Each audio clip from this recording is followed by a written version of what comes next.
All right, get ready to dive into some seriously thought-provoking stuff today as we take a deep dive into Plato's Allegory of the Cave. I know, right? Philosophy caves. Sounds a bit, dusty. Maybe, but trust me on this one. Plato, way back in ancient Greece, was onto something huge about how we see the world, about illusions.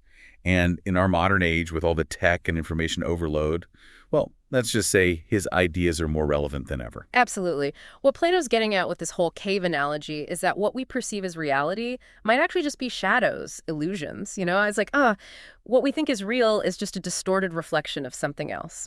He wasn't talking about a literal cave, though. Gotcha. So more like a framework, a way of looking at how our perceptions can be limited. Exactly. It can apply to anything, anytime, any place. Okay, so let's break it down for our listener. What exactly is going on in this cave?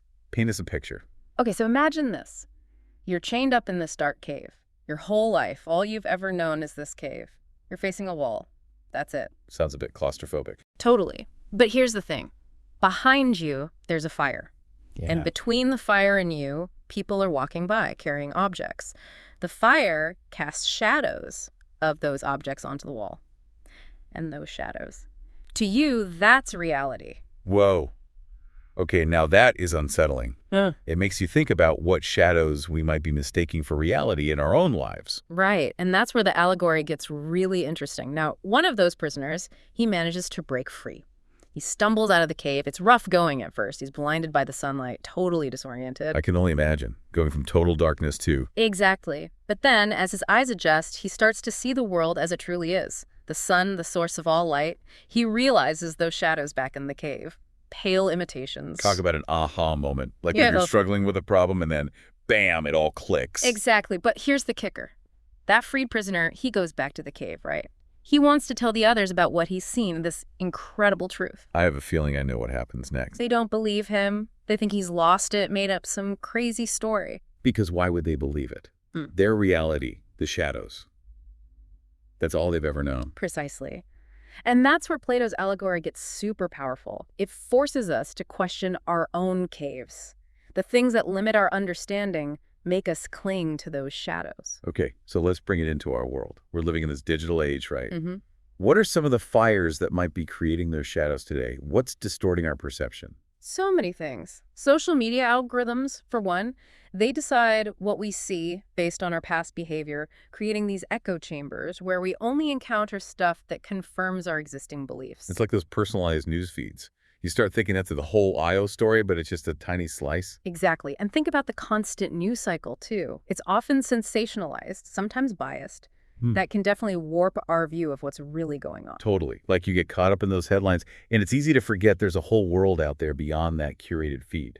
And then there's a concept that actually predates Plato, but fits in perfectly here. The veil of Maya. It's the idea that our senses themselves might be deceiving us, creating this veil between us and true reality. Wait, so our own senses can be part of the problem? That's kind of mind-blowing. It is. Like those prisoners, they think the shadows are real because that's all their senses are showing them. But with technology advancing so fast, especially AI, it's getting even harder to distinguish between what's real and what's fabricated. You're right, like deepfakes. Those videos that look totally real but are actually completely made up. Exactly. If we're not careful, those shadows become our reality and we don't even realize it.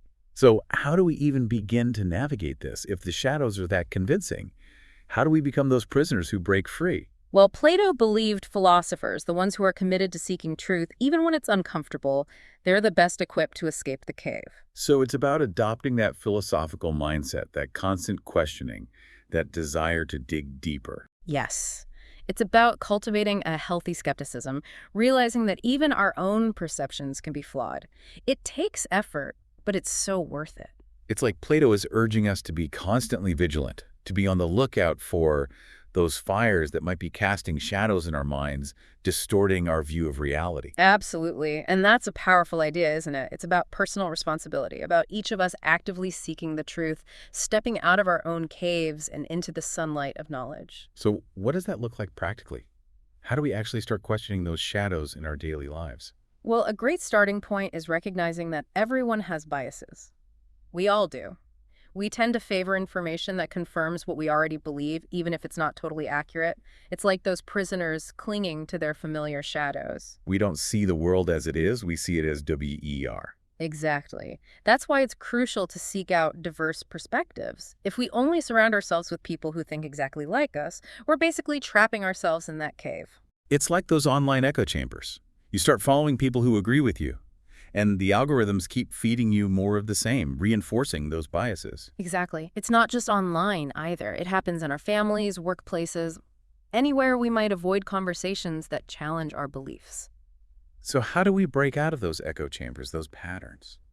First, we have to be aware they exist. Be mindful of the information you're consuming, the people you surround yourself with. Are you challenging your own beliefs or just reinforcing them? It's like doing a mental inventory of our information sources. Are we getting a balanced view? Are we talking to people who think differently? Exactly. It's not about agreeing with everyone, but about being open to hearing different viewpoints, even if it's uncomfortable. Which reminds me of something we discussed earlier, that authority principle. Just because someone's in a position of authority or has a lot of followers doesn't automatically make them right. Right. We can't just blindly trust titles or popularity. We have to develop those critical thinking skills to evaluate the information itself, the evidence. It's like becoming our own fact checkers, our own detectives of truth. Precisely. And that's empowering, isn't it? We have the capacity to figure things out for ourselves, to see through those shadows and move closer to a more accurate understanding of the world. Definitely empowering.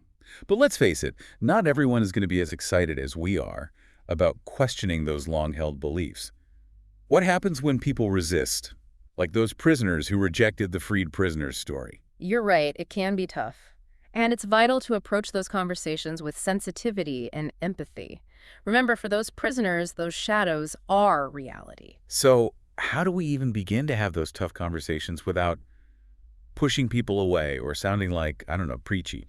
Well, instead of forcing our opinions on others, we can ask questions, listen to them, try to understand their perspective. It's about building a connection, not winning an argument. It's like being a fellow traveler, not someone who's claiming to have all the answers. Exactly.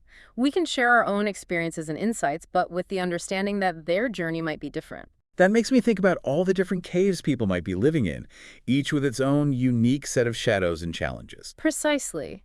And the more we expose ourselves to those different perspectives, the more we start to see the limitations of our own worldviews. It's like stepping out of a tiny room into a vast landscape. Yeah. You suddenly realize how much more there is to explore. I love that. And that sense of awe, that realization that there's always more to learn.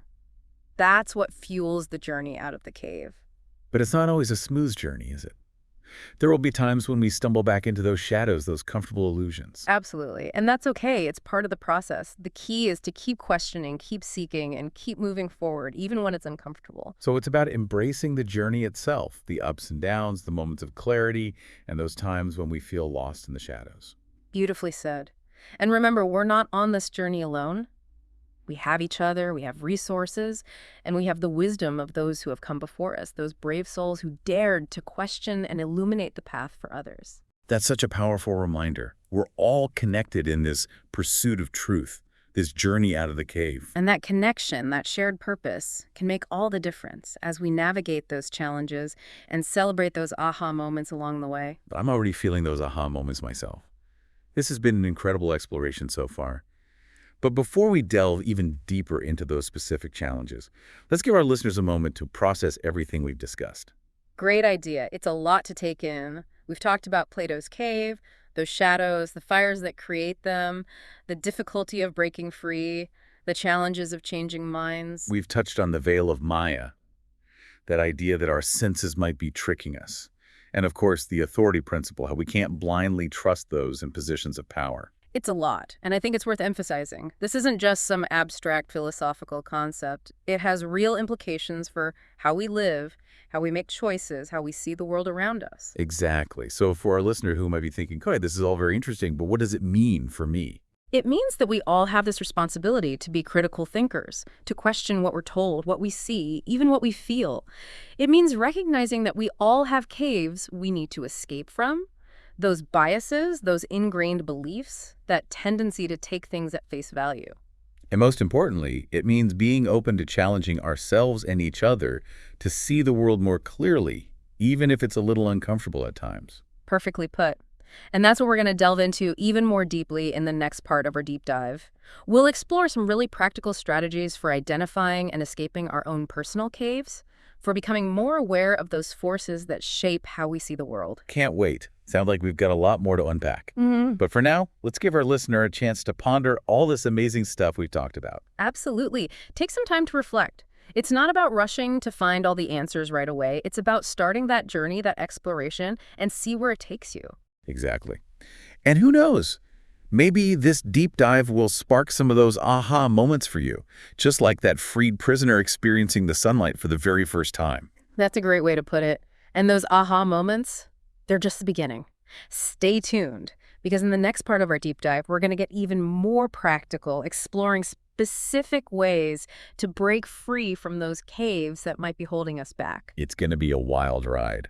We'll dive into the challenges of changing our minds, the importance of those diverse perspectives, and even how to navigate those tricky conversations when people aren't quite ready to see things differently. It's going to be fascinating. So before we jump into all that, here's a little something to think about. What's one shadow in your own life that you might be mistaking for reality? Something you've always believed to be true, but maybe haven't fully examined. Ooh, that's a good one. Hold on to that thought, because in the next part of our deep dive, we'll give you the tools and strategies to start examining those shadows and step into the light of a new understanding. It's going to be an enlightening journey. So get ready to keep questioning, keep exploring, and keep those aha moments coming. Welcome back. Ready to venture even deeper into Plato's cave and how it all connects to our modern lives? Last time we left you with a question, something to chew on. What's one shadow in your life that you might be mistaking for reality? A big question, right? We talked about how Plato's cave is all about those limitations in our thinking, the biases we have, those deep-seated beliefs that can prevent us from seeing the world clearly. We also touched on how technology can be like a fire, casting those shadows, making them even more convincing with things like algorithms and the sheer volume of information coming at us from all sides. It's almost like a super realistic version of Plato's cave. You know, those shadows are tougher than ever to spot. Yeah, exactly. And that's precisely why those critical thinking skills that Plato was all about are so important now. He really believed that the whole journey of getting out of the cave, that process of questioning and seeking truth, it's essential. It's key to living a life with meaning. Okay, so how do we actually start that journey? How do we become more aware of our own caves, those limitations, and the shadows that might be lurking within them? Well, a really good starting point is recognizing that we all have biases. It's just part of being human. We tend to gravitate towards information that confirms our existing beliefs, even if it's not entirely accurate. It's kind of like those prisoners in the cave, right? They're so used to those shadows, they reject anything that contradicts their limited view of reality. It's like that saying, we don't see the world as it is, we see it as WER, right? All our experiences, how we were raised, the people we hang out with, it all shapes how we see things. Totally. And that's why it's so crucial to make an effort to seek out diverse perspectives. If we only surround ourselves with people who think just like us, well, we're just reinforcing those biases, those blind spots. It's like staying stuck in that cave, never getting a chance to see the sunlight. That makes me think about how easy it is to fall into those echo chambers online. You know, you start following people who share your views, and then the algorithms just keep feeding you more of the same. It's like a self-perpetuating cycle of shadow seeing. It is, and it's not just online either. It can happen in our personal lives, at work, even within our families. We might avoid those conversations that challenge us, or just seek out information that tells us we're right. It's totally human, but it can be a slippery slope if we're not careful. So how do we break out of that? How do we force ourselves to step outside those comfortable echo chambers and really see the world with fresh eyes? Honestly, the first step is being aware of those echo chambers, being mindful of the information we're taking in, the people we're surrounding ourselves with. Ask yourself, am I actively seeking out different viewpoints? Am I questioning my own beliefs? Or am I just reinforcing the same old shadows? Yeah, it's like we need to do a checkup on our information sources. Am I getting my news from different places with different perspectives? Am I following people who make me think differently? Am I talking to people who don't always agree with me? Exactly. And it's not about changing your mind on everything or agreeing with every single person. It's about being open, considering different angles, and having those respectful conversations, even when they're a little uncomfortable. You know, it reminds me of something we talked about earlier, the whole authority principle thing. Just because someone seems important or has a bunch of followers doesn't mean they're always right. Right. We can't just take things at face value no matter who's saying them. We've got to develop those critical thinking skills so we can evaluate the information ourselves. Look for evidence, weigh the arguments. Like, we have to become our own fact checkers, our own truth seekers. I love that. And it is empowering when you think about it. We all have that ability to sift through the noise and get closer to a more accurate view of the world. It's definitely a challenge, though. But I think That it's is. worth the effort. But let's be real. Not everyone is going to be as excited about questioning their beliefs as we are. Yeah. What do you do when you encounter resistance? Like those prisoners in the cave who totally rejected the guy who tried to tell them about the outside world. That's true. It's tough. And I think the most important thing is to approach those conversations with sensitivity and with empathy. Remember, for those prisoners in the cave, those shadows are all they've ever known. That's their reality.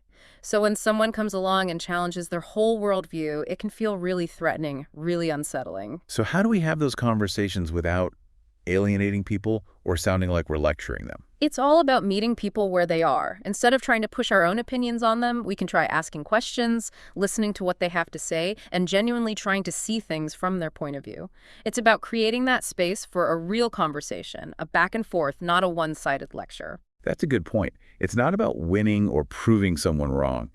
It's about sharing information, looking at things from different angles, and maybe, just maybe, helping someone else start to question those shadows in their own life. Exactly. And it's important to remember that changing minds takes time. It's a process. We can't expect people to just drop their long-held beliefs overnight. It takes patience, understanding, and building trust. It's like planting a seed, right? You can't force it to grow. You just have to nurture it and give it time. I love that analogy. And even if we don't succeed in changing someone's mind right away, just having that respectful dialogue can be valuable in itself. It can help us to see our own beliefs more clearly, question our own assumptions, and deepen our own understanding of the world. So it's kind of a win-win, even if the other person doesn't end up agreeing with us. Exactly. And you never know, those conversations might plant a seed that will blossom later on. We might not see the results immediately, but those efforts can have a ripple effect that goes way beyond that initial conversation. That's hopeful, for sure. Makes you realize that even those small moments of questioning, those quiet times when we're reflecting on our own, they can contribute to a bigger shift in how we think, how we see things. Absolutely. It's about creating that culture of curiosity where we're encouraged to think critically and be open to new ideas. And that's something we can all play a part in, no matter where we are on our own journeys out of the cave. So let's talk more about those journeys. We've covered a lot of ground here, and I bet our listener is eager for some practical advice on how to escape their own caves. What are some things people can do right now, today, to become more aware of those shadows and start seeing things more clearly? You know, one of the simplest but most powerful things is to practice mindfulness. What I mean is being present in the moment, paying attention to your thoughts and feelings without judging them. When we're mindful, we're more likely to notice those times when we're just reacting automatically, based on our biases or those deeply ingrained beliefs. It's like hitting the pause button on those automatic responses, those knee-jerk reactions, and taking a moment to just observe what's going on in our minds. Exactly. And once we've paused, we can ask ourselves some really helpful questions like, why am I thinking this way? Is there any evidence to support this belief? Is there another perspective I'm not considering? That's a great way to start shining a light on those shadows. Yeah. It's like holding up a mirror to our own thoughts and seeing them with fresh eyes. Exactly. And journaling can be super helpful too. Writing down your thoughts and feelings can help you to process them more deeply, to see patterns in your thinking, and to become more aware of your biases and those things you might be missing. I love journaling. It's like having a conversation with yourself on paper. And it can be amazing what comes up when you start putting those thoughts into words. It is. And here's another tip. Cultivate that sense of curiosity. Instead of assuming you know everything, approach the world with a beginner's mind, that eagerness to learn, to explore, to discover new things. When we're curious, we're more likely to seek out new information, challenge what we already believe, and step outside our comfort zones. It's like becoming a lifelong learner, always looking for new knowledge and experiences. That's exciting, right? To think that there's always more to discover, more to understand, more to learn. It is. And that sense of wonder, that thirst for knowledge, that's what fuels the journey out of the caves. It's what keeps us moving forward, even when it's tough, and those shadows seem to be lingering. So in a way, escaping the cave isn't just about seeing the world more clearly. It's about embracing the journey itself. It's about that constant learning and growing. Beautifully put. And it's a journey we can all take, no matter who we are, what we believe, or how much we think we understand. All it takes is the courage to question, the willingness to learn, and that desire to see the world with fresh eyes. That's so inspiring. It makes you realize that all those caves we might encounter in life, personal struggles, societal pressures, those limiting beliefs, those are all opportunities for growth. They're chances to question, to learn, and to come out stronger on the other side. Absolutely. And we're not alone on that journey. We have each other, we have resources, and we have the wisdom of all those who have come before us, those who, like Plato, dared to question and to light the way for others. That's a great point. It's like we're all part of this collective awakening, this expansion of consciousness, becoming more aware, more connected. It's a beautiful vision, isn't it? And it feels especially relevant now in our world with so many complex challenges. Absolutely. But before we get into those challenges and how Plato's ideas might help us navigate them, let's take a moment to address some feedback we received for this episode. Oh, right. Some listeners felt like the whole shadows and cave thing was a bit simplistic and that they were ready for some more in-depth insights. Exactly. So to address that, let's take a moment to explore some related philosophical concepts that can add some more nuance and depth to our understanding of Plato's allegory. Love it. One that comes to mind is Plato's theory of forms.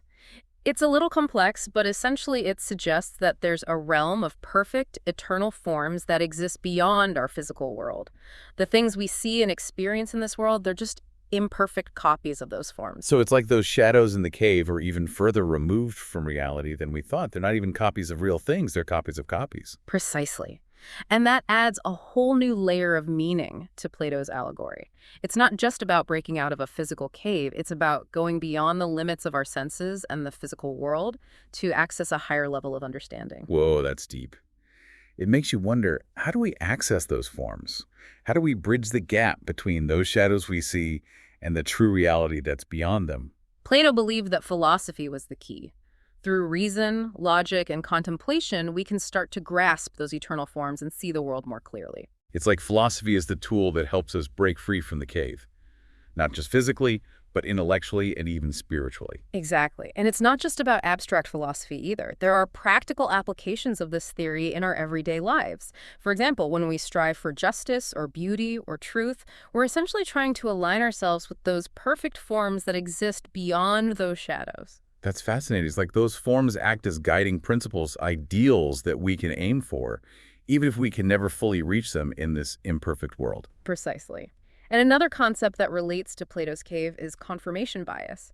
It's that human tendency to seek out information that confirms what we already believe and to ignore or downplay information that contradicts our beliefs. We touched on that a little earlier, but it's worth emphasizing how strong this bias can be. It's like we're choosing to stay in the cave, even when the way out is right there in front of us. It is. And that confirmation bias can be super strong when it comes to our beliefs about ourselves, about the world, and our place in it. It's why it's so hard to change our minds sometimes, even when there's a ton of evidence pointing in a different direction.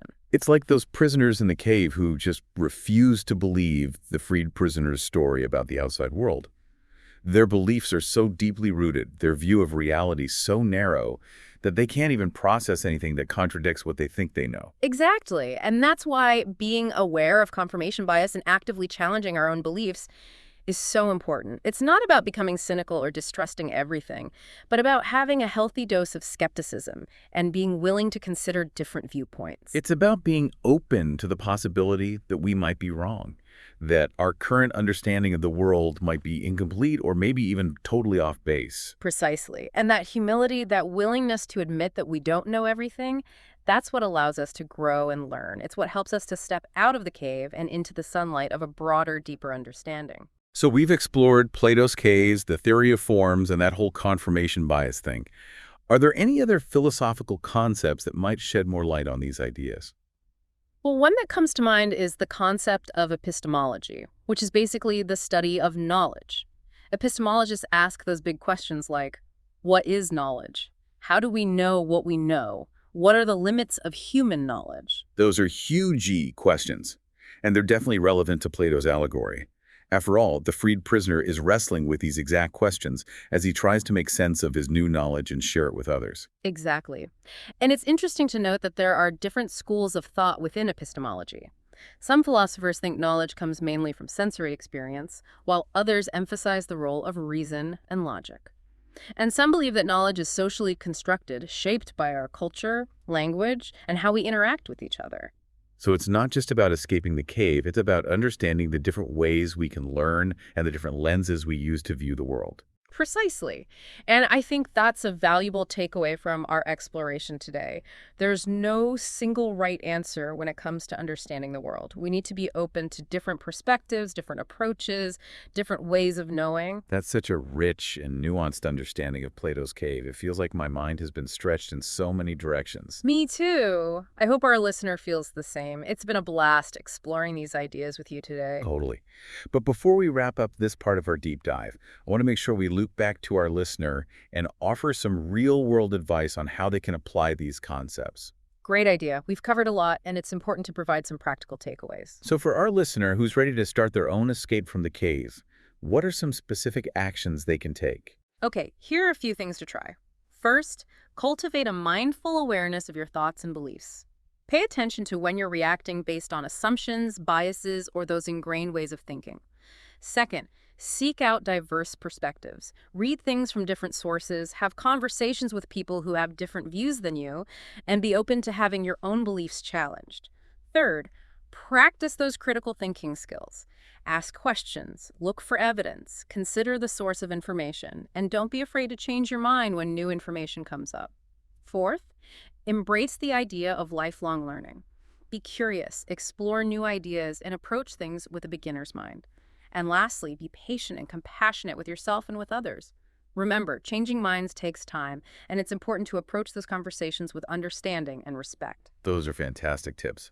And it's important to emphasize that it's not about becoming a perfect philosopher or having all the answers. It's about developing that mindset of curiosity, open-mindedness, and a willingness to learn and grow. Beautifully said. It's about embracing the journey, the ups and downs, those aha moments, and the joy of discovering new truths along the way. And who knows? Maybe along the way, we'll inspire others to join us on this incredible journey. That would be amazing. Just imagine a world where more people are willing to question what they think they know, embrace different viewpoints, and seek truth together. That's a vision worth striving for sure. And I believe that by having these conversations, by sharing these ideas, and by encouraging critical thinking, we can make that vision a reality. I completely agree. So let's keep this conversation going. Let's keep questioning. Let's keep learning. And let's keep lighting the way out of the cave. I love that. And I can't wait to see where this journey takes us next. And we're back for the final part of our deep dive into Plato's cave. It's been quite a journey, right? It has. We've explored the allegory, talked about those shadows that represent illusions, the fires that create them, and those hurdles we face when we try to escape those limitations. We even got into some pretty mind-bending philosophical ideas, like Plato's theory of forms, confirmation bias, and even the whole nature of knowledge itself. And I think most importantly, we've talked about some practical things we can all do to start questioning those shadows in our own lives, to develop a more expansive view of the world. Exactly. Hopefully our listeners are feeling ready to embark on their own journeys of exploration and discovery. Me too. But before we wrap this whole thing up, let's circle back to that question we posed at the very beginning.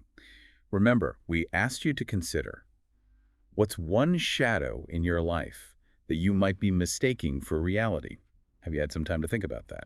Curious to hear what our listeners have come up with. It could be a belief about yourself, some societal norm you've never really questioned, or maybe even a fear that's keeping you kind of stuck in those shadows. And if you haven't landed on a specific shadow just yet, don't worry. That's totally okay. This journey out of the cave, it's ongoing, full of twists and turns. It's not a straight line. Exactly. It's not like there's a finish line or that you suddenly have all the answers.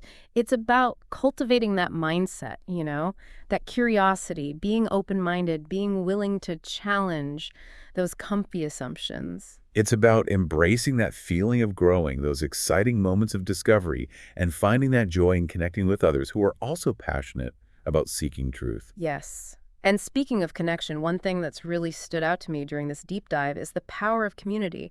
We've talked about how hard it is to escape the cave alone, how those prisoners who were clinging to the shadows might resist anyone who tries to show them something different. That's so true.